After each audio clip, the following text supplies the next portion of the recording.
Hello, this is Himanshu and now you are watching target with Himanshu. 69,000 शिक्षक भर्ती से संबंधित एक इम्पॉर्टेंट इन्फॉर्मेशन है। आज सुप्रीम कोर्ट में एक महत्वपूर्ण सुनवाई फिर से होने जा रही है। आज की प्रेयर बीएड अभ्यर्थियों की वैलिडिटी पर है। याचिकाकर्ताओं ने आरोप लगाया है कि बीएड अभ्यर्थियों के पास अनिवार्य शैक्षिक योग्यता नहीं है और इस वजह से वे अभ्यर्थी इस शिक्षक भर्ती के पात्र नहीं हैं। स्पेशल अपील 156 में बीएड को लेकर प्रश्न जितने भी उठे थे उसका सटीक आंसर माननीय जायसवाल जी की बेंच ने दे दिया है और उन्हीं सब प्रश्नों के उत्तर पाए जाने के बावजूद अब उन्हीं पर प्रश्न करने के लिए डबल बेंच से सीधे सुप्रीम कोर्ट ये बीएड के विरोधी चले गए हैं। आप सभी जानते हैं कि इनकी अलग से पिटिशन बीएड को लेकर डाली गई थी, जिस पर बिना फाइनल जजमेंट कराए ये डायरेक्टली सुप्रीम कोर्ट गए हैं। फिलहाल आज उसी बेंच में सुनवाई होने जा रही है जिसमें इसके पहले कट ऑफ मुद्दे की और उसके बाद आंसर के मुद्दे की सुनवाई हुई है।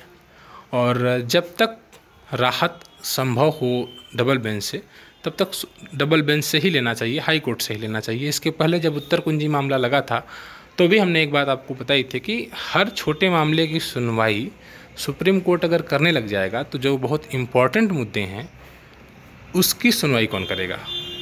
और यही रीज़न रहा कि आंसर की मामला फिर से डबल बेंच भेजा गया। तो देखिए, जो आज की याचिका है जिसमें मुख्यतः यह कहा गया है कि एनसीटी के गाइडलाइन के अनुसार अब बीएड के अभ्यर्थी ट्रेनी टीचर हैं और बीटीसी ट्रेंड हैं।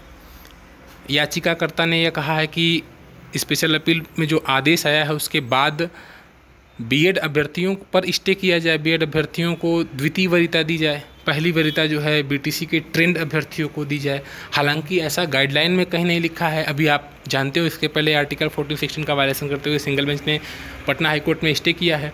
तो कहने का मतलब स्पष्ट है कि ये सारी चीज़ें विज्ञापन में नहीं लिखी हुई हैं कि किसी एक शैक्षिक योग्यता वाले को वरीयता दी जाएगी, परंतु आज की याचिका इसी मुद्दे पर है और उसी बेंच में है।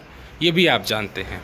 क्या होगा ये तो हम समय आने पर आपको सूचित कर देंगे, परंतु बहुत ज़्यादा की उम्मीद विरोधी नहीं कर सकते हैं। एक बात मैं आपको बताऊं, हर किसी की जवाबदेही होती है। आपकी भी आपके माता पिता के प्रति जवाबदेही है। आपके माता पिता भी आपसे पूछते होंगे, बेटा मेहनत करके पास हुए हो? आपने कहा हाँ, 100 नंबर लाए हैं मेहनत करके, और अगर आप सेलेक्ट हुए हैं तो आपके माँ बाप आपसे पूछते होंगे कि कब नियुक्ति आपकी होगी। ये सारी चीज़ों का आंसर आपको देना पड़ता होगा। लेकिन मैं कुछ ऐसे शख्स के बारे में सोचता हूँ जिनकी जवाबदेही अपने माता पिता के प्रति कैसी होगी। सोचिए, जो 40-45 पर सपोर्ट करने वाले बीटीसी हैं, उनके भी माता पिता कभी पूछते होंगे कि बेटा तुम्हें नौकरी मिलेगी 69,000 में, तो वो क्या बताते होंगे? वो ये बताते होंगे कि माताजी या पिताजी हम बीएड अभ्यर्थियों को बाहर करवाएंगे, उसके बाद 60% को 40-45 करवाएंगे, तब जाकर हम नौकरी लेंगे। ये है जवाबदेही। अजीब लगता है ना?